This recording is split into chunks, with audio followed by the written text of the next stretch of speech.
Hello, and welcome to No Such Thing as a Bad Movie podcast. I'm April Atmansky, and I'm here today with... Justin DeClue. And Colin Cunningham. Today was a very special day for multiple reasons. We'll get to later about the rocking reason. Well, you don't think the other film we watched didn't rock? Wait, I thought you were talking about just us sitting here as friends, watching movies and recording. That's what's rocking. Momentous. Yeah. No, the first movie we watched today is one of my personal favorite bad movies. It's in whoa, bad movie? Yeah, I know, it's no not such thing. It's right in the title of the podcast, April. You can't call it bad because it's amazing.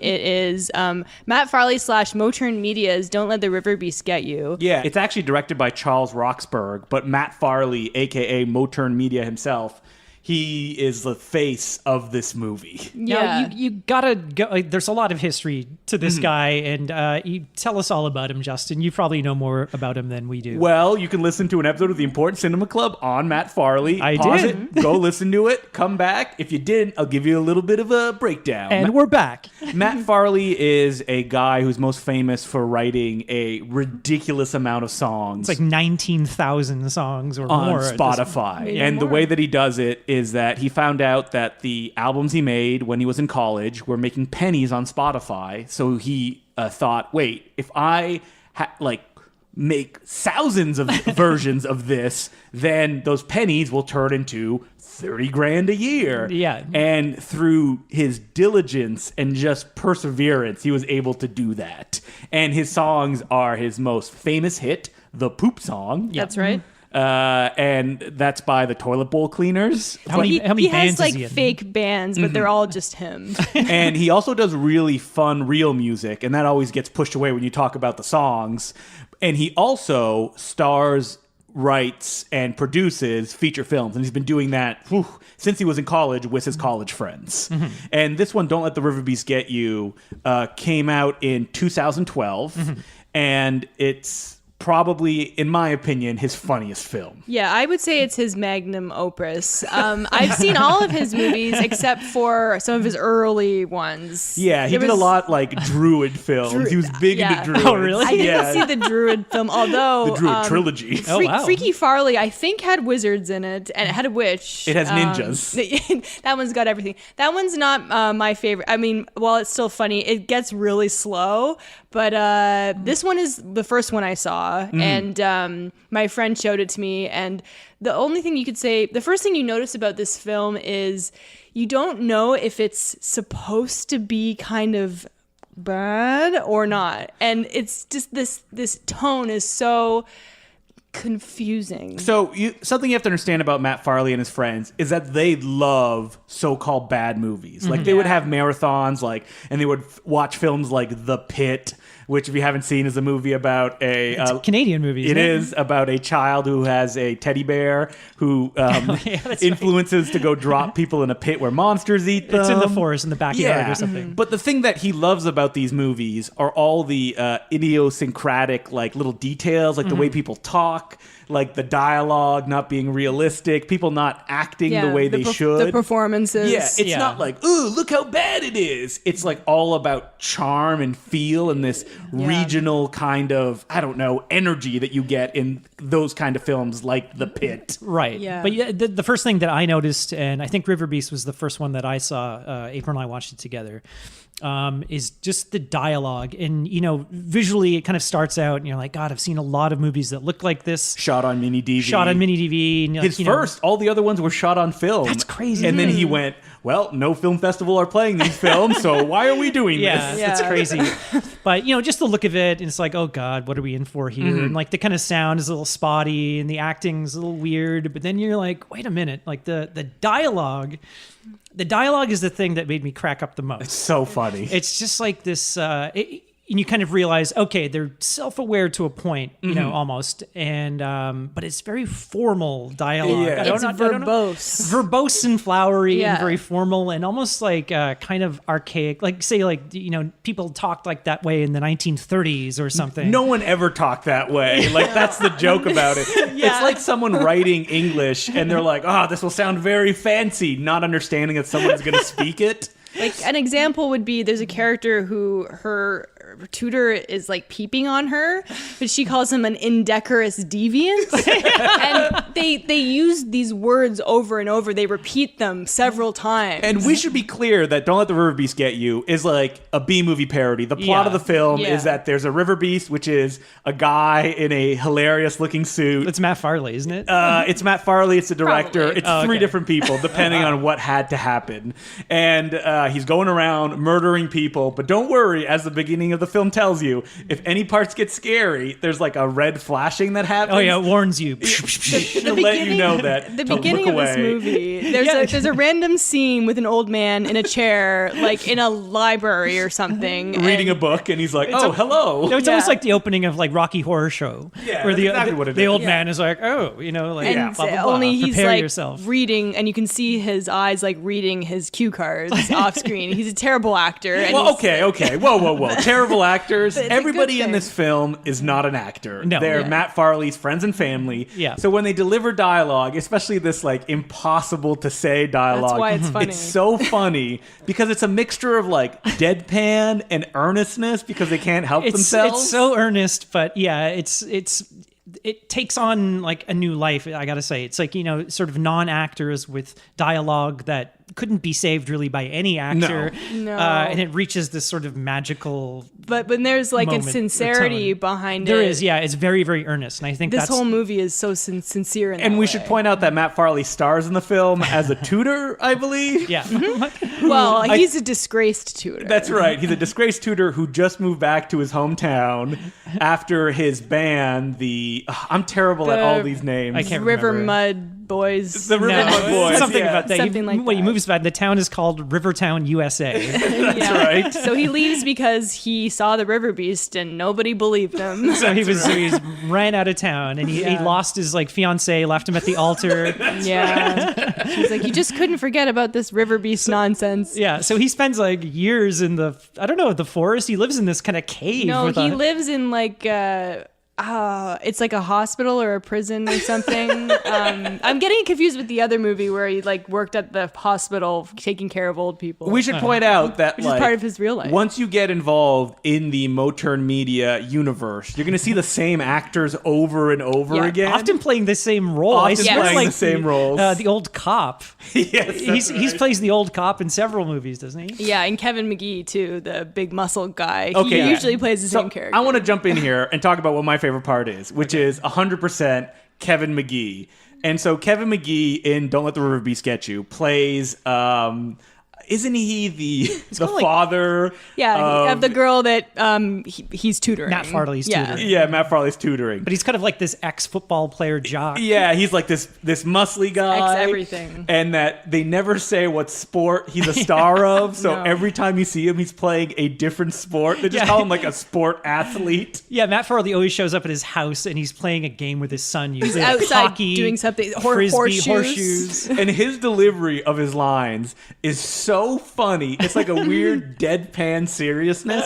And it becomes even funnier when you consider that this was Matt Farley's boss at one of his first jobs. Oh, really? And Matt Farley just got him to be in his movies, and he's just been in all of his movies since Because then. he probably great. like noticed the raw talent. And he was like, raw hey, you want to be in a movie? And he's been in these movies for years and years. I think he's made like 7 movies or something. He's been in that It's many. it's funny that and that's kind of like part of the charm, I guess. If you watch his other movies, you kind of see like it's kind of like the whole town is coming together to make these films. Yeah. It's very cute and endearing. And they're playing these characters, like we are going to say this over and over again, so sincerely. And Matt Farley himself, like his acting is so specific. It's like It a is, yeah. seriousness. And like he's trying to Yeah. project his lines, but he still looks a little bit uncomfortable about where he is, Yeah, which and makes it it's- that much funnier. And he kind of sways into. It's almost like there's moments in this movie where he kind of goes into like James Dean brooding, 50s tough guy. It feels like he's supposed to be playing like a 20-year-old, even though he's in like his 30s. And that's like a recurring theme in his other movies because Yeah. he's often playing a character that you would think is supposed to be almost like a child or a teenager. Manch Vegas is like that, which is another movie. I digress, but Yeah, but Riverbeast is the ultimate form, I think, of all the movies he's made up to now because it has all of his inspirations in it. and it's also like a novel. Like you keep going to like different characters to follow what they're doing. And there's like an intense history that happened before the movie started, because he goes around and meets all these people, and he has conversations with them like, oh, remember the last time you were here? And like he has this group of tutors, and they're like, we should get the band back together. And don't forget the muckraking reporter. Oh yeah, Sparky Watts. Yeah, that's another thing. It's like there's like a sweetness to this. There's no swears or anything. No, Everything. very specifically, there's no. He drinks like chocolate milk. No, it's the coffee milk. Matt Farley has said himself that he never swears ever in real life. Okay, that's so like his character and the worldview that you see in these films, like staying in a hometown, kind of knowing everybody that lives there, is one that like Matt Farley lives through his day-to-day life. Yeah, it's like a very innocent quality to it all, I think. But you could see like almost like a David Lynchian. He's on the other end of the spectrum, you know. It's like it's weird because you watch this and like if you watch it for 5 minutes, you go, "Wow, these people like this movie's bad. They don't know what they're doing." But it's like such a specific tone because they're not like trying to make a bad movie on purpose either. Like they're not trying to be like, "Oh, look, the boom is falling in a shot." Interesting little nugget is that. Trivia nugget, I can't just say nugget, that just sounds weird if it's just sitting there, is that Charles Roxburgh, the director, went to LA and he worked doing like comping and stuff like that. Oh, really? So if you look at the film, like Matt Farley would talk about that, like if a boom would fall into frame, he would like spend hours just comping it out so it would look good. Which is funny when you consider that the Riverbeast is just like a phony looking suit, which just makes it that much funnier. At first, you think it looks good, and then every time they show it, well, I mean, it's good. They keep showing it. Listen, I danced with him when we went to meet Matt Farley, so I know it looks good. We'll get to that. Okay, we'll get to that. Well, this is really funny because we were watching it, and when you first see it, there's like a few red flashes to warn you, and then the Riverbeast is coming out of the water, and April was like, I mean, wow, that looks really good. That costume looks good. And then it sort of kept walking out of the water, and she was like, the more you see it. Okay, well, the more you see it, the more. And we should point out that this movie, like, you got to get ready to hear the same bit of music over and over.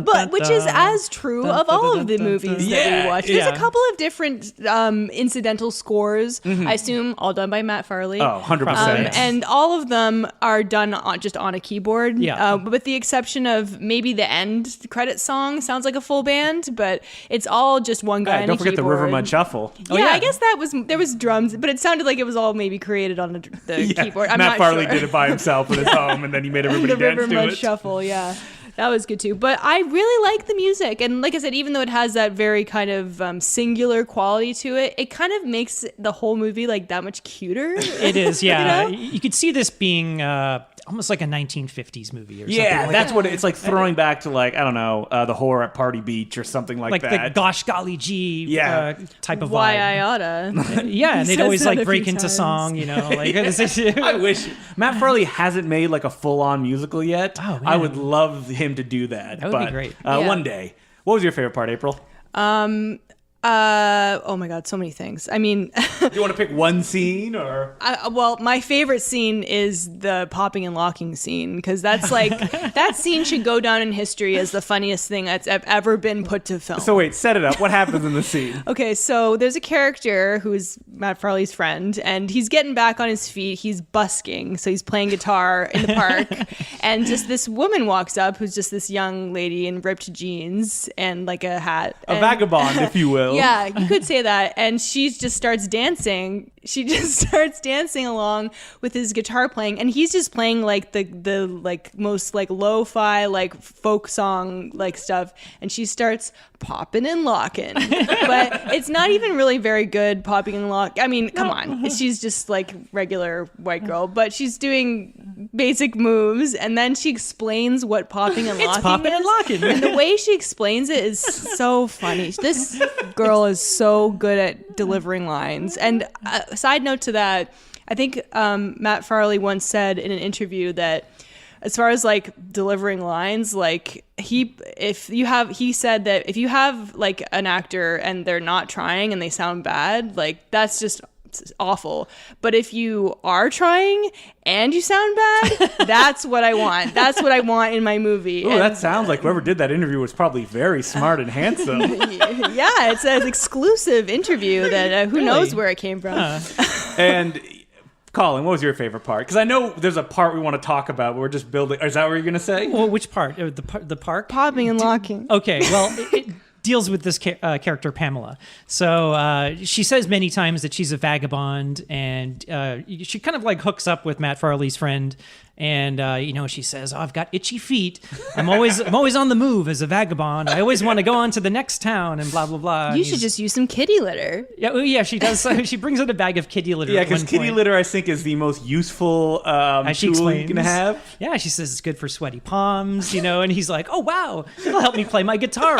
Rub some on my hand." Yeah, she's just a wealth of information. And after popping and locking, she's all sweaty and she like throws it up in the air all over her. Oh yeah, and also a crowd forms when she pops. Oh yeah, they're loving it. Yeah, and they love it. And again, this music is not. It's not popping and locking style music, you guys. But there's one point later on in the movie, she keeps saying, I've got itchy feet. I'm gonna have to move on at some point. Don't get attached to me. Don't get attached to me. But then she's in the park after popping and locking. And she kind of looks off like wistfully into the park, and it cuts to her POV, and she sees this older lady kind of hopping and skipping in the park, but she's got like a hobo bindle over her shoulder. Yeah, she's like, to be free. She goes, look at her enjoying the vagabond life. She has a bindle. But this lady's got like this old timey bindle, and then she starts frolicking the leaves and throwing the leaves up. And I love how we've been able to talk about this and miss so many other parts as well. Like Matt Farley is tutoring a young woman who's definitely a grown woman. Yes. Yeah, she's supposed to be, I guess, in high school or something. And because she was being spied on by one of her teachers who broke his leg and is now angry with her and got her expelled. The indecorous deviant. Well, that even all the props in the movie, like she kind of catches her teacher like spying on her, but she's got this old timey kind of hand crank camera, and then the muckraker has like a really old timey like photo, accordion camera. Yeah, all the sort of like high tech, I guess, or just these old time props. And we didn't really even funny. mention, one of the other stars of the film, Udo Hootkins. No, Ito Hootkins. How dare I? Wait, the big game hunter. The big game hunter? I hear he's a ladies' man.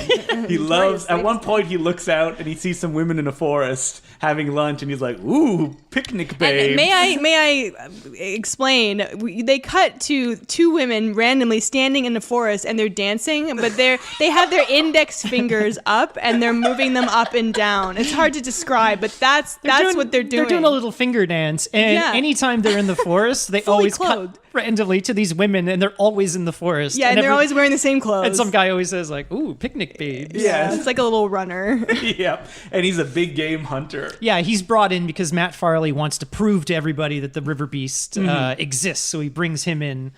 To try to win back his fiancée who left him at the altar. Yep, who's actually played by Matt Farley's real wife when they couldn't get someone to fill in that role. And you know what? She's like, obviously she's not an actress, but she's good. Yeah, she's fine. Yeah, she's beautiful. It's impossible for anyone to be bad in this movie. No, because it is so earnest. Yeah, everyone is really likable. Yeah, there's one person, and I don't remember exactly how she's related to Matt Farley, but it cuts to like reaction shots of her, and she's like, oh. I don't know. It might be the god cousin. I don't know. Like blonde hair, and it's so funny every time that you see it. But this film builds to an epic battle, and then probably, and we're not going to spoil it, the funniest joke in film history. And I kind of, it's funny watching this the first time. Someone spoiled it for me. I didn't know, but as it was getting revealed, I was like, oh my God, wouldn't it be funny if and then it happened and I laughed so hard. And it's so well executed it's so as good. well. It's such a great idea. And there's so many jokes like in rapid succession after that. Yeah. Like well, Matt Farley. I'll just give you the setting. So it's very much like the end of Space Cop, if anyone's seen that. So the day is saved and they're having like a press conference. Don't kind spoil of. It. That's all I'm going to say. No. Another thing about this scene, not the really, really funny thing, but one thing I just wanted to note that they have balloons, but they couldn't get helium in them, so they're just on the floor. They're lying on the ground. There's just a bunch of balloons blown up on the ground. Like a press conference that's in this tiny room, but is also being televised everywhere, across the all over the city. It's like there's like 5 people in the room. It's like maybe shot in like Manchester, New Hampshire. I think. Yeah. So it's like probably the city hall or something. They let them have this room. City Hall would be, it's probably like a gymnasium of some school. Oh, really? And there's a joke that never is not funny, which is that Matt Farley calls, what is it? It's his fiance's adopted son. Yeah. Yeah. And he says, and it's even longer than that. It's like my fiance's adopted son, from another marriage. Yeah, another marriage. That I will now treat as my own. This is my new fiance and his son from another marriage. Which we will now That's raise again as our another own. joke that they keep bringing up over and over. But I don't even think we mentioned what kind of songs that Matt Farley writes. I mean, we mentioned the poop song, but he's famous for writing songs about that have your name in it, or city songs as well, or anything like objects in an office. But like, can't you like commission him? Like, hey, it's my friend's birthday and their name is John Smith. Can you write a song about him? And he does it for cheap too. And if you give him, I'm not going to name a dollar amount because I don't know. And don't say. I know He might he's going to listen listen to this. So, and he'll do like a composition when it's like piano, or if a little bit more, he'll do like piano and he'll do like guitar and drums and stuff like that. Really? And the best part is he like does his research too.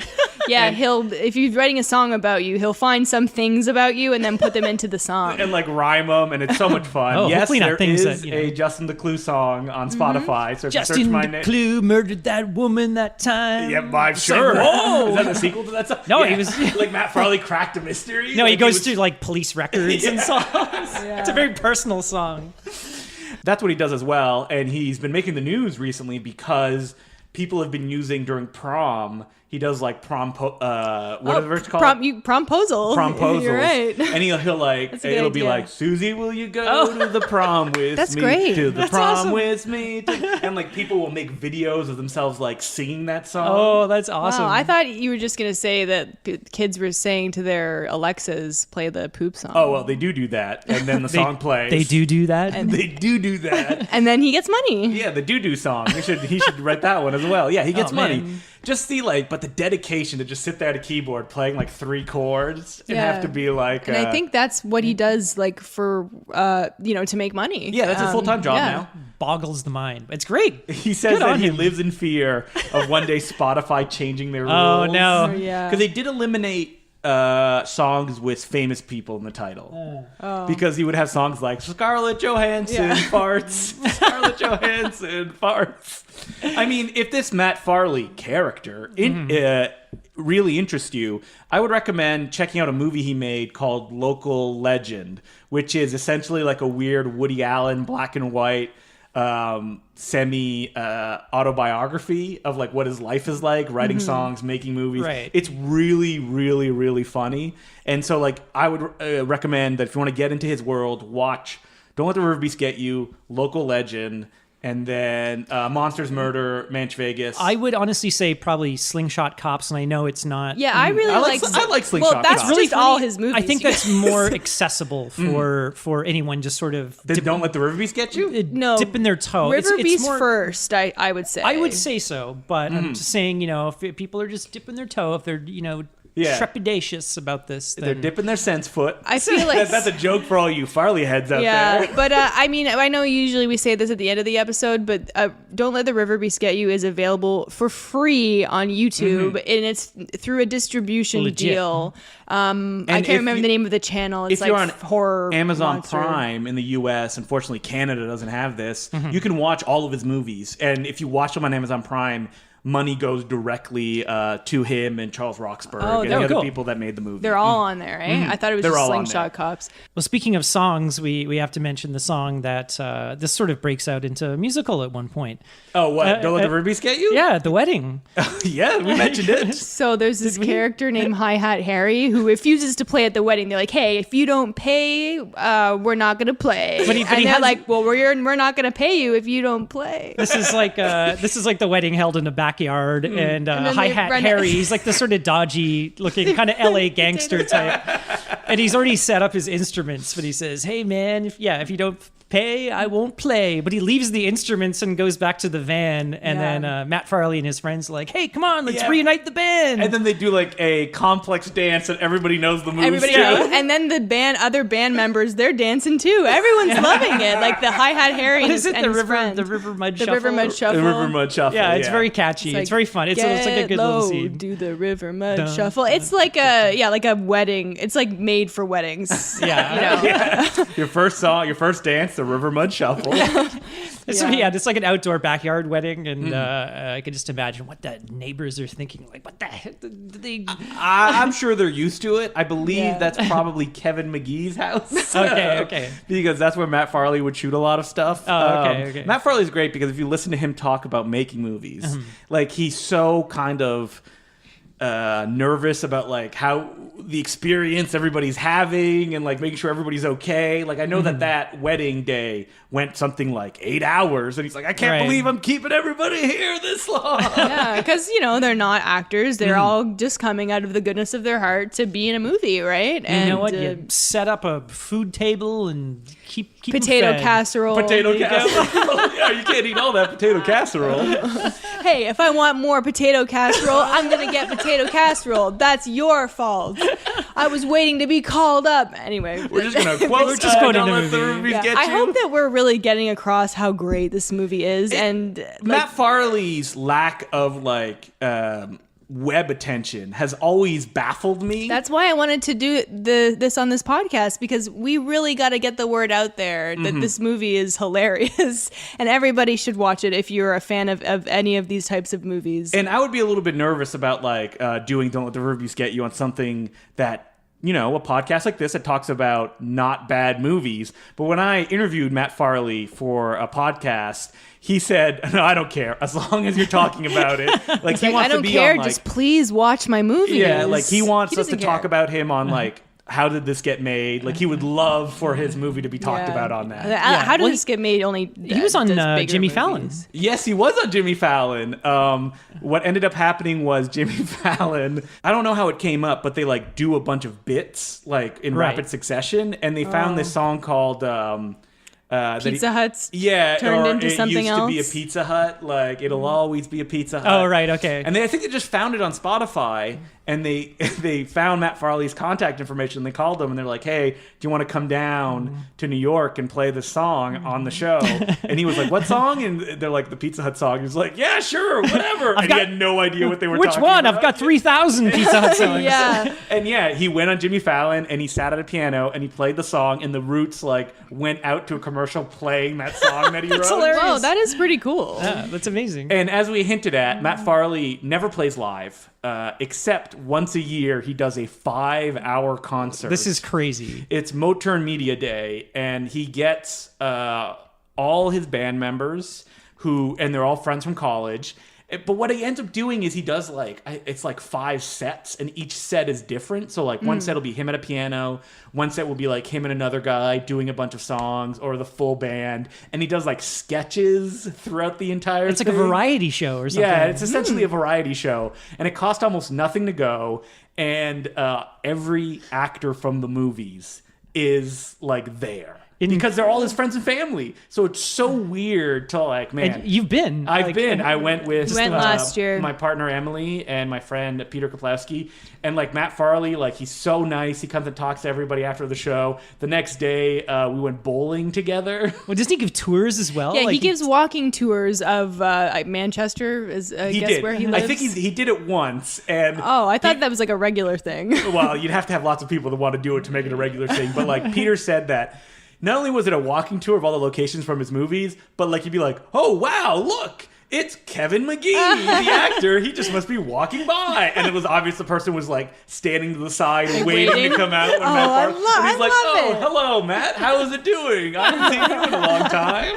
That's so funny. I love it. Really, you guys got to get into the Moturn Media world. Follow Matt on Twitter, Moturn Media, where his strategy is to talk about his songs like they're the greatest thing ever, over and over again. Yeah, but I mean, if anything, just please watch this movie and tell your friends. And I hope you enjoyed this Moturn Media infomercial. And so that'll be it for us. Oh, wait, no, we watched another movie. We got one more movie. A movie that probably couldn't be any more different. Well, it couldn't be any more different from any movie, really. They both have to do with rock. Yeah, I mean, a different kind of rock. So the second movie we watched is a little movie called Stunt Rock. A little movie. This is like a huge epic film. What are you talking about? I've been April? hearing about this for a little while, and I wasn't really sure what it is. It's like a mockumentary, kind of, but it's also like really. It's like a movie. It's also like a documentary because it's like kind of it's like about this real band. What are they called? Sorcery. And it's also about this guy who is playing a stuntman, and then they show all these. He is a real life stuntman, yeah. Grant Page. I thought you were saying that he was the director. No. Yeah, no. Okay, let's start from the I beginning. still don't got it straight. This film is directed by Brian Trenchard Smith. You may know him as the director of Turkey Shoot, Dead End Drive-In, The Man from Hong Kong, or Leprechaun 4. And he did Leprechaun 3 as well. 3 and Leprechaun 4. 4 in space. Right. And this film was meant to be a showcase for his pal, Grant Page, who's a real stuntman in Australia. He worked in a lot of the Brian Trenchard Smith movies and Mad Max as well. The original Mad Max. Essentially, almost any movie shot in Australia, Grant Page is a stuntman in that movie because he's that good. And you were looking up at his IMDb, and he's still working today. Holy shit. He was, I think one of his last movies was Gods of Egypt. And Great movie. It wasn't even like stunt coordinator, it was stunt performer. And he's getting up there. I think he was born in like 1939. Yeah, because this movie came out in the late 70s. 78, I think, 79. And I'm not exactly sure the exact details of how this came about, but it was just a document of Grant Page doing stunts, kind of in movie form. It's not really a documentary. It's kind of about him and playing himself. To pad out the running time, there's the band Sorcery, who only released 2 albums. Yeah. Stunt Rock the album, and then Sorcery 2. And they're just on stage doing magic tricks. It's like their live performance. They're doing their big stage show, which is playing these long rock songs and magic tricks with a wizard and the devil. Yeah, they have. It's an amazing stage show, and it's like the songs aren't too bad either. But They're like your classic, like 70s Yeah, rock. Like, I cannot say one melody from Led them. Zeppelin. No, They one were of the- just like riffing. one of them's for, called Stunt Rock. Stunt Rock. Yeah, it's just like they were generic, but you know, It's all about rock. The time. They're It's not all bad about. It's enough. all about Yeah. the stage show. So they have rocked. literally like Merlin battling the devil while they play the Endlessly, songs. every Yeah. song. Doing like the kind of cheesy magic tricks and like the guy's devil's Fire. like shooting fire out of his wrists and Merlin's got what else? sparkles. Sparkles. The devil hates the spark. Well, okay, well, what is the plot of this movie? I'm throwing it to Colin to try to get him to explain it. Quote unquote. Yeah. Let me see. Okay, well, it starts out kind of like Grant Page is leaving Australia and he's going to LA because he got a job on a TV show called Undercover Girl. Yep. And he's like Great the head title. stuntman. So it's like kind of following him, but he's also meets up with his cousin who is in the band Sorcery. So I guess it's all about him and his experiences on the show Undercover Girl. Yeah, there's no conflict. There's no point that they're going towards. It's such a. He it's- meets up with the reporter. Yeah, Yeah. So a reporter doesn't know if she's going to write a story on Grant Page and or Sorcery. Spoiler alert, at the end she sees the band Sorcery and she's like, whoa, this is the future of entertainment. It's got everything. It's Spoiler, it wasn't. got rock, We could call it explosions, Stunt Rock. stunts. We could call it Stunt Rock. And she writes an article about it called Stunt Rock. Yeah, you at see the end him of the at a movie. newsstand, cracking Yeah. open that magazine. Not Time Magazine. No, it looks like Time magazine. Yeah, it is. though. It looks exactly like The it. next big thing. So yeah, it's a very loose quote unquote movie. So it'll just be kind of Grant Page doing a stunt intercut with Sorcery. Literally, there must be one scene that's like 15 minutes long. Of yeah, them. the sorcery scenes are long. They're really long, and they're kind of like just one song and cut to the same audience, even though it's supposed to be over multiple nights. Multiple nights. There's a problem with their stage show in that they're doing magic tricks, but there's so many cuts that like it's not impressive. Yeah. Because you feel that they could be cutting around it, even though that I'm sure they weren't, and they just shot it all live. You're talking to you watching, to me watching it. Yeah, watching I'm the sure movie. that they do have an impressive stage show, but Or when they you did. What about what about to Still the going. audience and the crowd? I mean, they're loving it. They're loving. They're They like, are. They're Yeah. going crazy. yeah, It's Merlin. it's like the biggest band in the world. That's how they're reacting to these well, stunts. Everyone's like kind of laughing watching this. And I'm like, if I saw a show like this, I'd would be be the fucking greatest. losing my mind. It would be the They greatest. cannot thing do I've that ever anymore. seen. No, there's so much fire on stage. Oh God! Yeah. Thanks to Great White. It did look really dangerous, although I mean, I'm sure they got it all under control. But like the one thing which was interesting was it was separate. You kind of like, even though like these characters knew each other, there was the stunt sections and then the concert section, and then the very end. Brian Page, is that his name? Grant Page. He goes down into a zip line during the sorcerer Well, show. no, yeah, he explodes on stage. Yeah. He catches fire, and the audience is like, "Oh my my God, the God. stunt must have gone wrong." And Yeah. then, just like the Prestige, he Yeah. from the rafters comes down. So they bring it together at the end, the very end. Yeah, And that's when and- she's like, oh, it's I Stunt mean, Rock. the biggest issue with the film is that like all the coolest shit is just in the first 15 minutes, and there's like nowhere to go after that. Yeah, and it's really weird, and they'll kind of, there's an odd stunt here and there, Yeah. and then, the reporter will ask Grant Page, oh, like, I've done some car stunts. what's the craziest thing you've ever done? And Yeah. it's like, Watch "Oh, this let me clip." think." And then it would just cut to this montage of just like stunts that he's done in previous movies, or just kind of stunts in real life. Stunt footage. Yeah, footage. and it's all in split screen because this is a widescreen film, and the stunt footage is in 16 millimeter. So to fill Yeah. the frame, you see like the same stunt from two different angles. Yeah, it's like- Cars it's like are crashing. mirrored. Or just the same, it's the same one. And it has an issue where like the stuff that Grant Page is doing is like dangerous. Really dangerous. But sometimes it's not that exciting to watch. It's Yeah. like him like going down a rope on fire. Yeah, the fire Yeah, one. that was And it's like, I've particularly- already seen you crash a car on fire Yeah. and drag yourself out like a mole man, like screaming in agony. Like, this is just a step down from that. It Yeah. seems like it's close to trying to give him self character development, which is with the woman interviewing him, and he's also like trying to like charm her and like ask her out. But she's Guilting like, her yeah, into she's like, dating him. why are you doing this? Tell me about why. And he just talks about how like he just always pushes himself further, and if I hurt myself, then I got to come back 3 days later and do it again. Like I have to do this. I have to prove it to the world or myself. But you And- kind of get the feeling like this is him talking, and it's not. Totally. It's not a character. It's but like, you didn't really get any sort of conclusion or growth or anything. It's more The just growth is he's awesome Yeah. at stunts. Who- He keeps doing who needs it. growth when he got? He got sorcery. yeah. He does do like a wire thing where he repels between two buildings, very much like Man on Wire, only much lower. And he takes a huge phone out of his pocket. It's like a wireless I don't know where phone. that phone was. I don't think that because, technology back existed at the then, time. It's like a big corded phone, which is apparently wireless, with a huge antenna, and it has a rotary dial on it. right. And Did you he's have a like, phone back then in hey, your 20s, Colin? we I'm do. just sitting here waiting, like I can make an old man Colin joke. We do have a rotary Back dial in the 70s, phone. they didn't have that type of tech. So you're just watching him, and he's like he's pulling himself across these two buildings, and you're wondering, Yeah. why is he doing this? Because there's no setup. He just does it. And then Yeah. he kind of gets midway, and he pulls out the phone, and you're like, what's going on? And then he ends up calling Look the out your reporter. window. I can't do an accent, Colin. Look out your window. He goes, I want to invite you to a party. Oh, you're crazy. And then they go to a party. So is you that go- your favorite part, April? I think so. The phone coming out of the pocket was really shocking to me because I was just like, You're like, wait. Those kind of they phones don't exist. They don't. And do they have battery phones? That was your big Back stumbling then. block. I know. That's why We he saw was all on these, the big wire. That yeah. was the phone That was the phone connecting cord. it. And I love that they kept cutting back to like this mom walking a baby in the stroller, and the baby had reaction shots It's like, like, boy.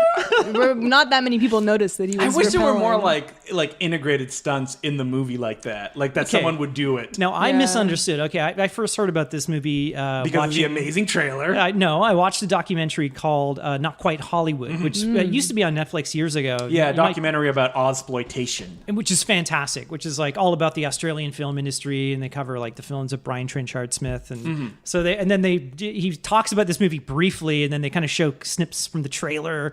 And I got in my head what this movie. I got the plot all wrong. This is completely not what I thought it was going to be. But in the I warned you. I'm like, I Colin, know. This is just like rock music and stunts, and you're like, no, I got it in my head. No, what did you man. think it was? So my friends are asking me at work today, and I'm telling them, oh man, it's like this movie. It's about a band, but the band are all stunt performers. It's a band of stuntmen, so they do all these crazy stunts on stage, which is kind of whatever. That's kind of what the movie's about. But then they use their abilities to solve crimes. Well, I don't know where you got that from. I don't know. It's like a dream you had. You're like, Well, there Stunt Rock is the detective. show But it's within like, the movie, maybe undercover they get caught up agent. with like, the mob boss or something, but And they're they like, need to use their stunts to get out of it. yeah, it's like effects, the Yeah. movie effects or something. And it's That would like, be pretty cool. Effects 2 was directed by Richard Franklin, a famous director who made tons of exploitation films like Patrick, Road Games. Oh, yeah, okay. So maybe you got them confused. my They did direct God. FX 2, but maybe you're I think my version of Stunt Rock would be pretty cool. Yeah, so maybe Yeah. we should make it. It'd Are be we like going to be the a- band of stunt performers? No, it would be like a TV show like The Monkeys. And they'd Yeah. all You have live to solve together. mysteries or a Scooby-Doo or Yeah, something yeah, like that. but they'd all live in like a house like the Yeah, Monkeys and did. every like mystery they would solve would influence what song they sing at the end of the episode. Yeah. So it'd be like, I don't know, murdered by the window. Yeah. I also forgot to mention that this movie is kind of like Spinal Tap. Nowhere near as funny. Well, but it's not the, much of a comedy. the antics of Sorcerer on stage.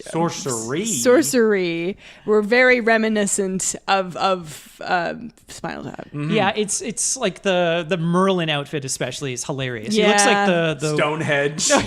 Oh, and there's a one character. Does someone want that to be their favorite part? Who has a thing? On I'll their take it. Thing on the Where one of the characters, he's a keyboard player. Even though listening to the songs, I didn't hear many keyboard. It's like Spinal parts. Tap. Yeah, Yeah. And he wears the masks the entire time. And it's or different masks. And at Yeah. one point, a character goes, "Come on, take the mask off." And the guy's like, "All right." And he takes it off, and he has another mask underneath. This was at the pool party. Oh yeah, there's a pool party where they do magic. They do magic all the time. in They this just movie. can't stop. They're like they're like addicted to You know, it. Grant Page is addicted to adrenaline, and Sorcery's addicted to magic. You know what he wasn't addicted to? Wearing shirts. Oh man, is that your favorite part? The fact that nobody wears shirts in this the movie. lack of This shirts. guy, he shows Well, up they in wear vests. maybe in, I don't know, Australia, but it's like, geez, he shows up in LA, he's wearing vests with It's no hot. shirts. Colin. He's wearing like a leather coat He though. comes from Australia. With It's no- way hotter no in shirt. Australia. Yeah. No And then he shirt. shows up to this party wearing these big leather bell bottoms and like no shirt. I can't get the goldfish out. They're dead. Yeah, I can't get them out of there. Grant Page doesn't advertise unless it's Stunt Rock, in which it's a big advertisement for him. No, he doesn't Yeah. need. Yeah, you might as well just have his like phone number at the end of this movie. Yeah, like Oh, Matt Farley sings in his song, Yeah. his phone number. Grant Which Page, he Yeah. actually the does. stunt man. Yeah, But yeah, Do any stunts? the mask guy, like it's like a gimp mask. yeah, it's a good mask. It's like leathery and it's covering like everything except Very like erotic. slits for the eyes and the mouth. It and doesn't then have like a zipper mouse, does it? no, No. but like when he's on stage, it's like a It's like glittery Star or Trek something. Yeah. looking like hard mask as opposed to just Yeah, a he rubber looks like mask or like what- a hood. Is it Destro that I'm thinking of in G.I. Joe? The one Yeah, who has Destro. like, the This- metal face. Yeah, the silver head. But they always, I love how they always kind of cut back from time to time to sorcery in the recording studio. Yeah, And cutting some sick tracks. a lot of dogs. Woman! A lot of dogs lying multiple around. pups. So many dogs. There's this one, it's like the shot starts and the dog is like lying right across the recording. The mix board. And I was like, is that a mixing gorilla board. arm of some kind? But like clearly, first of all, the dogs are like sleeping, so Yeah. they must be Maybe like Sorcery was really like a band to write, like, you know, the music that puts dogs to sleep. like that YouTube channel, music for dogs. I just found out about this yesterday. What, did it put you to sleep? Did April put it on? You're like, oh No. And April's like, are you cheating on me, you dog? you found a channel. What is it called? YouTube for dogs. It was like YouTube channel that you put on when you go to work. Yeah. Yeah. To like It'll keep your soothe dog your calm, dog's yeah. anxiety. And then they had another one for cats as well. and it's just a close-up picture of a cat with cheesy music. Dun, dun, dun, That's dun, it. dun. I would think that a cat would be like, you're the best. Everybody is subservient loves to you you. so much. Yeah. Or you think it would play like videos of tigers and shit, or Or something. like just jingle bells with cats. Oh god, that's like horrible. Well, like, have you ever used it for your dog, Justin? No, we put my podcast on sometime, so the dog doesn't freak out. Because it's like it your hears my voice, Oh, right? Yeah, that's we used to clever. leave the radio on for our cats. When I do we that. go That's That's how away. you're going to say I for do that. Colin. I do April, that. I'm scared. Oh, April's here. I do that for April. I was going to say when I go to work. Hello, April. Ah, God damn it. So what was your favorite part, Colin? Jesus, I got to think about this. I mean, you just gave a whole bunch there. So honestly, it's like I can't fault this movie on either the stunts it's got or the stunts and it's got rock. It delivers on exactly what Yep. it says, and the stunts are fantastic. I mean, they're really dangerous, and you can't. They're really exciting to watch. Yeah, it's just not paced the way that you would want it to be No, it's kind of paced. random, and Yeah. there's It's no Not kind in of context. It's not really building to anything, and they are kind of they're always sort of cutaway montages from what's actually happening in the story. You could pick a stunt that's your favorite. Well, there was one at the beginning Yeah. where Yeah. he's on like the top of a cliff, and then he's almost like an arrow. They have this sort of like Slingshot elastic thing. slingshot that they fire him off the cliff, and it's like Jesus Christ. and you see him like He fly shoots off this over the thing. ocean, and it's like 100-foot drop with like craggy rocks and stuff. And I mean, your favorite part could also be the Dutch actress in Undercover Girl. Oh, God, that she's was terrible. like I guess contractually obligated to appear in this. yeah, I think Brian Trenchard Smith said that he was obligated to put her in the movie, and he said that the way he came up with the movies, obviously, he's having a shower one day, and he says, "I've got it." The greatest stuntman in the world meets the greatest band in the world. And I then got he- the greatest stuntman and the greatest band. Well, Foreigner? I need some kind of spell to find them. Yeah. Spell, sorcery. yeah, he went to LA. It was supposed to be Foreigner, and they were What's about a to Foreigner song? Didn't they do I Want to Know What Love Is? Was that them? I don't think is it. I don't know. I think it is. I mean, when I think of rockin', I don't think I want to know what I know, love but is. they What are were you they talking they had ballads. Oh, they did Urgent, which might be the best Foreigner song ever. What's Urgent? Okay, so they did a song called Urgent. It goes, "It's urgent. Dun, dun, dun, dun, dun, dun, dun, dun, dun. It's urgent." Anyway, they would have been pretty good in this movie, but did I don't they know. dress up on stage Did they like have magic? wizards? Magic? I don't think so. No. Exactly. Yeah, I So think sorcery is probably the right choice to go with. this is well. That's what I was asking you. Like halfway through this movie, I'm like, okay, are these two guys playing Merlin and Satan doing all these pyro tricks? Are they actually in the band? Yeah, that's what sorcery was famous for. Okay. Not their rock, but their magic. So like, no other Magic band rock. would have worked. No. I mean, It would have That's been a very strange. different movie. beautiful hair, except for the drummer who's bald. And But he then wears he's- a hat when he's on He's wearing a stage. top hat on They stage. all have mutton chops. Oh man, mutton chop. No, he's got down one. to He's his got belly button. he's got one of the dogs on his head. He's playing it on stage. Yeah, They all have basically. dogs on their heads. That's the last magic trick. They had to cut it out because it was too spooky. But like the magic tricks they're doing are not like mind blowing. No, they're no. regular all kind of- magic. They're very tricks. basic. It's like, whoa, Especially if they're not on stage, they're like, "Oh, let me get a card," and they like reach off camera and they're like, "Here's a card," and it's like, "Come on." They do the thing where they like put people in a box and put swords in it and stuff. Yeah, just it's all like very a fake the head, and oldest then he goes trick in back that in. It's box. always Merlin and the devil fighting. Yeah, I Yeah. don't know. I don't know. Like, did Merlin ever fight the devil? Yeah, that's weird. So is that in the Merlin supposed Bible? to be Jesus in this? I don't know. They didn't but he looks coexist. like he looks like the sorcerer on the front of like Cookie Crisp. This is sorcerer Yeah, on Cookie I'm a big Crisp? fan of the Prince of Darkness crisps. There's no sorcerer on Cookie Crisp. There's a wizard. I thought it was a dog. No, he's the cookie wizard. No. Cookie Crisp. Wait. the fuck are you talking that's about? The No. Cookie Crisp. mascot. No. Cookie Crisp is the two like robbers, isn't it? That like want Cookie Yeah, Crisp. but is one of them a dog? Wait, what am I? He's a werewolf. I love robbing stuff. Yeah. Are you thinking of Crisp. Count Chocula? No. I know there's one that does have a wizard. No, it's the wizard, Cookie Oh, Crisp. Cookie Oh, well, that is literally a box from the 70s. Yeah, I was gonna say they probably changed mascots at some You point. know what? Maybe when you It were was a kid. it was a whole running joke in Community at Magical one point. Cookie Crisp. They give Chevy Chase the wizard hat. Oh, and he's from Cookie Crisp? The Cookie Crisp. How could you eat cereal that's cookies? What? This morning, I just ate s'mores cereal for Wow. breakfast. Now, I found it what- at the corner store. was that like Hershey brand or something, or what was it? It's the brand that makes the wafers. So the wafers Oh. taste like the wafers, and it has like fake little marshmallows, and essentially graham crackers. Yeah, and it's delicious. Oh, and I love sure, those. it's like illegal, and like I found it in the corner store, That's like in my apartment building. That's dessert. That's not breakfast. I hate to break it to you, like my parents were very strict about that. They're like, Yeah. you can't have dessert for breakfast. Me neither. Everything that you have for breakfast at cereal, unless it's like bran, has so much sugar in yeah. it. So it's just Nah. perception. Like Yeah. Fruit Loops, Yeah. we could eat Fruit Loops. I think we could eat Corn Puffs as well. No, they have That's fruit. essentially candy. I They would have allow like FROOT. Cheerios and like Honey Nut Cheerios? brand. No, regular Cheerios. But I would just put sugar in it myself. I put tons of sugar. What? Oh, You put sugar Yeah, in your you cereal? guys. Okay, what? Everyone put sugar Do you in know their what I would cereal. do What? as a kid? So my mom, they always had like healthy food Yeah. and all this sort of crap. And then she would always have Weetabix. You know, Ugh. those like 2 biscuit things. The big Yeah. things, yeah. So I would like go home. I would like watch TV at night, and then I would have 2 Weetabix biscuits. But instead of milk, I would just pour all sugar.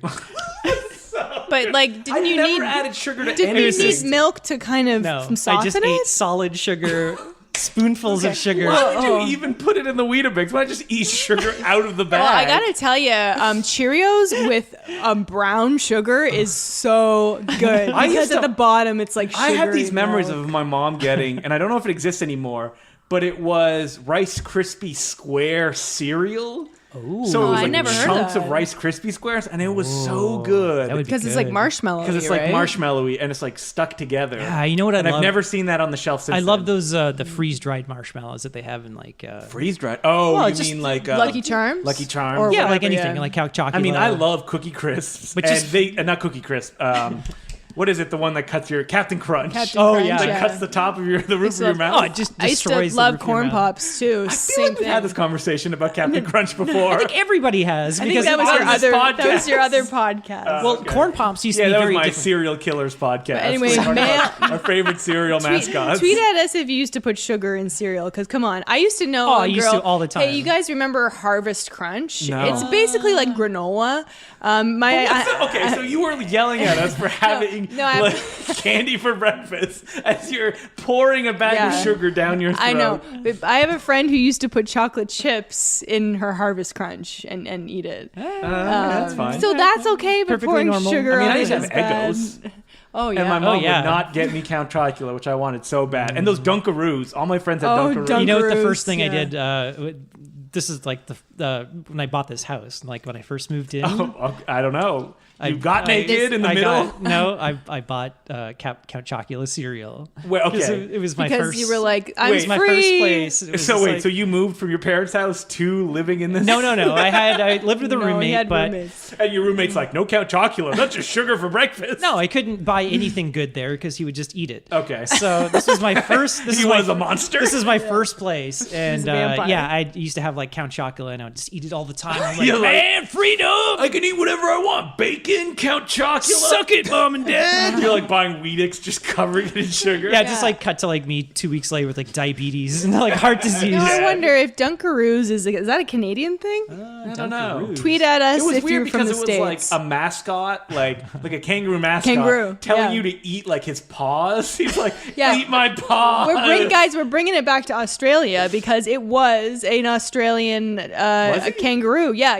Dunkaroos. Oh man, now that I'm thinking about I it, think all kangaroos are Australian. Just so you guys know, Dunkaroos was a plastic thing of cookies and icing. it was, all not, it was. it's It was nothing just but cake cookies icing. and icing. did you guys eat cheese strings? Oh yeah, No. love cheese. Because like the strings. mascot of the cheese strings was also a cheese string man. Yeah, so you ate Yeah, that's you ate really him. Weird. And he's like, pull me in different shapes. So it would be like Ate his head. it would be like a mascot, or It's like, like a the hot dog eating a hot dog. or like a cow Cheese showing up strings at like are the so butcher. good. Yeah. Eat me. I think that isn't the Holy Chuck mascot like like a cow eating itself. Oh my god. There's a Tumblr or whatever. It's like cannibalistic fast food mascots. Dude, there's a lot Just actually. check it out. It's really funny. There's a Man. barbecue place in Toronto. I think it's called Pig Out Barbecue, and their mascot is a pig that it has like a fork in its hand, and it's like lifting its shirt up, and it has like a big belly. Like it's disgusting. It's on Spadina. Check it out. And then like the words, the pig depressed. like the Pig Out font is like it looks like barbecue sauce. It's so gross. I thought it was gonna be like meat. intestines. No. Yeah, like it's dragging its intestines and like It like spelled out pig out. He looks pretty happy The about detective it. comes in, he's like, what could he have meant? Right before he died, spelling pig out. No, it's like Morgan Freeman and Brad Pitt show up. Yeah. He was trying to send us a message. Have you ever seen this before? Oh my God! So, John thanks Doe for- has the upper hand here. Thanks for tuning into the Serial Cast, and I guess the I think we cannibalistic talked mascots. about we talked more about that than Stunt Rock. I don't know how we got on to Cookie Crisp. Cookie. But Stunt Rock. Crisp. Yeah, I could have sworn it was a dog. Yeah, they know they what? changed it. I actually looked it up and it is a dog now or something like that. Did you know maybe it was the wizard pissed off a witch and they cast a spell that turned him into a dog? A dog who robs It's the actually- cereal. Do you know that the like tricks are for kids rabbit? Yeah. Did you know that like they did a contest to vote if you should get tricks, and it was like 95% of the kids like voted for him to get tricks. So there's a commercial of him eating it and be like, oh, it's so good. So some of them didn't want him to get the tricks. No, I guess yeah. He'd it's always fucking be foiled. monsters. Yeah. Anyway, Stunt Rock. I would recommend it. Put it but on the. We should have a scale of how we rate movies where it's like, oh, see it now. Watch it when you have some free time. Put it on the TV in the during background. party. Yeah. This is it's kind of Or an oddity. avoid. It's a cinematic oddity because it's just a weird mix. It's like, oh, what Just, kind of you movie just is need this? to know that it's not really it's an interesting plot, but if you're interested in stunts or It's a stunt wizards, showcase.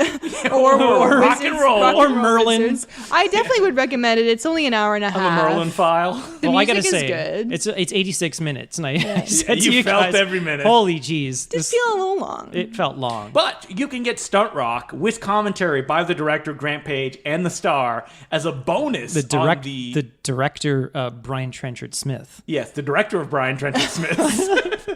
He directed his own life. Yep, he did. And on his film, Man from Hong Kong, released by Umbrella Entertainment. And Man from Hong Kong is amazing. It's Brian Trenchard Smith. I believe it's his first fictional Okay, film. we have to do it on this podcast. Yeah, we're gonna do it because it's not a bad movie by any stretch of the imagination, No. but it is amazing, and it's like a classic action movie where George Lazenby Lazenby. Heard lights both. himself on fire, Yeah. and it's actually him, and he's screaming. He's like, "Oh!" It's great. Yeah, again, I saw clips of that in Not Quite Hollywood. Not quite hell, yeah. And it also stars Jimmy Wang Yu, of Who, by all accounts, is a huge asshole. and Sammo Hung is in it as well, and Grant Oh, Page. amazing. Jimmy Wang Yu fights Grant Page. I've never seen a Sammo Hung movie. I gotta get on that. What? We I should know. watch one for this podcast because he has definitely some that would fall within the purview of this, including right. Don't Give a Damn, Oh, shit. which great is title. famous for a North American interviewer interviewing him, and he said, "What's your next movie?" And it was a Who's on First routine, as Sammo went, "Don't give a damn." And he's like, "Oh, okay, well, that's one attitude to take." And that was the whole interview. Yeah, there's also his remake of Cruising with martial arts, Pantyhose Hero. Wait, okay, hold on. Yes, okay, I'm talking about the Great William film. Friedkin film. Go back. William Friedkin did. No, Cruisin'. William Friedkin Cruisin', the one where Al Pacino Yeah. goes undercover and is driven insane by going into the gay nightclub Leather scene. bar. Okay, so what's Yeah. the Sammo Hung version? It's Pantyhose Hero, and it's essentially that like Sammo Hung pretends to be gay and like to go into that community, and there's a serial killer going around killing people. Really? And there's martial arts. Yes. It's What? just as offensive as you think it is. When was this made? 90s? Ooh, okay, Yeah. So it's going to be pretty offensive. Ew, it's very. I mean, don't give a damn. They show up in blackface at one point. Oh, Jesus Christ. That Well, fools. hey, he doesn't give a damn. Actual African Americans. In the movie? In the movie. Oh, my God. Tweet at us if you want us to do this movie. We're definitely gonna do Pantyhose Hero now. Tweet at Justin. But if you want to email us, you can email us at no such thing as a bad movie at gmail.com. And aforementioned, you can tweet at us at no such thing pod. Also, I have a semi-announcement. We are now available on YouTube. So On YouTube? Yeah, we've had some requests for people who like to listen to podcasts Did on you know YouTube. about this? No, I did not. So you're So- uploading them? Is there like a Yeah. photo of us like smiling No, in it's every just post? it's just the icon. Oh, It's just okay. our logo. But the whole back catalog is going to be on there, and I'll try and get them on there the same day that our regular scheduled podcast is up, which if you don't know is every other Friday at about noon. So I'll try and get those up on YouTube at the same time. And But you don't have to comments, listen to us every other Friday because you can listen to us every week if you're a Patreon subscriber. That's right. We have a Patreon episode coming out on the off week, and the next one I believe is about XXX XXX3. The Return of Xander The Cage. Return of Xander Cage. Such a long title. And then we talk about Vin Diesel a little bit on that episode. Oh, we talk about Vin Diesel a lot. Well, it's all about Vin great. Diesel. Things I do for my country. I want to have a Corona right now. Yeah. It's all about family, man. Family. Also, if you can rate and review us on iTunes because it helps spread the word about the podcast, and also go watch Riverbeast, you guys, because it's really good. And I want people to know about this movie because not enough people know about the genius that is Matt Farley. And review it on Letterboxd. Oh, yeah. Tweet at Matt Farley. Just say like, "Hey man, I just watched this movie and it's great," because he will appreciate it and it will make his day. Yeah, and if you Yeah. Leave your phone number, he'll call you. He will call you. He will No. reply to you saying, You can "Oh, call good job." him. He will, Yeah, he will go and hang out at your house. No, he will not go and hang out. at your No, house. but if you call him, he'll pick up and talk to you. yes, he will. That's hilarious. You didn't know that? Well, I saw a phone number at the end of the credits. I Yep, didn't know it's it was his real phone number, and he sings it in his songs as well. That's hilarious. Also, my Twitter is at April Admansky. Don't call me. My Twitter is at DeClux, DECLOUX, and letter J. You can also listen to me on the Important Cinema Club. That's importantcinemaclub.com, and Letterboxd, Justin DeClux, same last spelling of my last name. And Justin did a whole interview with Matt Farley on Important Cinema Club, if you're interested. We did an episode, and I believe it's called Matt Farley Has Won at Life. And we have special guests, Peter Kaplowski, Midnight Madness programmer, and the one who brought Matt Farley to my attention again. And we have a really great discussion at the end of the episode. And we don't even talk about it in the normal one. I don't even think it's in the show notes. I interview him for like 30 minutes. So yeah, great stuff. I listened to that episode and I did not even know there was an interview at the end. yeah, it was like what the hell? oh, hey, you listened to the interview? And Wait, you were like, turn oh, I off didn't even once know. the end music starts? It All the good- sounded like everything was wrapping up. Yeah, and I'm but like, when the end music starts, there's another like 10 minutes of podcast What's every it time. now? what is So this, like a that's- Marvel movie with like after like credits stinger? So just so you Yeah, know, we if just you guys set up the listen to next it. episode. You're like, ooh, I can't wait to listen to what happens next. I'm already tuned in. I'm leaving the theater when this music starts I playing. don't care what happens to Thor. Exactly. You can tweet at me. I'm Sergeant Zima, SGTZIMA, and on Instagram, Sergeant Zim, SGTZIM. Why not Sergeant Zima on Instagram? I don't know.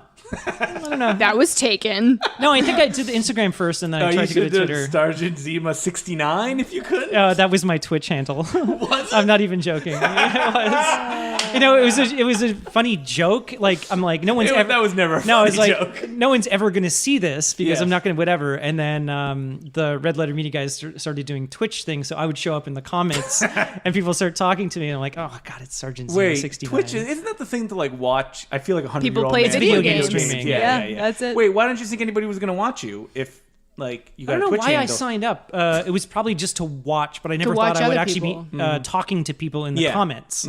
So I never thought they would ever see my. Man, that makes me feel like a 100-year-old man being like, people watch other people play video It's games. I Why don't they just play video games It's themselves? insane. I used to do it. I know, I'm sad. Yeah. Wait, to play video games? You're like, Just hey, watch this is people- April, watch follow people my play. feed. Here's my Venmo or whatever. Some No, I used to guy- watch some people play. Twitch is so big that yeah, this it's new, massive. That's all the internet is. This new EA game came out called Anthem, and EA paid this guy $1 million to play it on his and Twitch the stream channel, and shit like that. And just to like I guess play it on his channel. Oh, wow, this is I cool, heard about man. that. But you have to be $1 million. famous already. I hated. No, they just hand $1 But million. I to hated everyone. watching my friends play video games and be like, "Hey, can I have a turn now?" And Yeah. like, "Oh wait, I'm gonna finish this level." Yeah. So always I the don't worst want to part. watch somebody else play video games. I was into it for a while. Anyway, thanks for listening. I'm I April. hope I'm alienating the entire Okay. video game watching. I'm audience. April. Boo berries. I'm April Admansky. I'm Justin, the old man, the clue. Colin Twitch 69 Twitch. Cunningham. And remember, there's no such thing as a bad movie. And also, don't let the Riverbeast get you.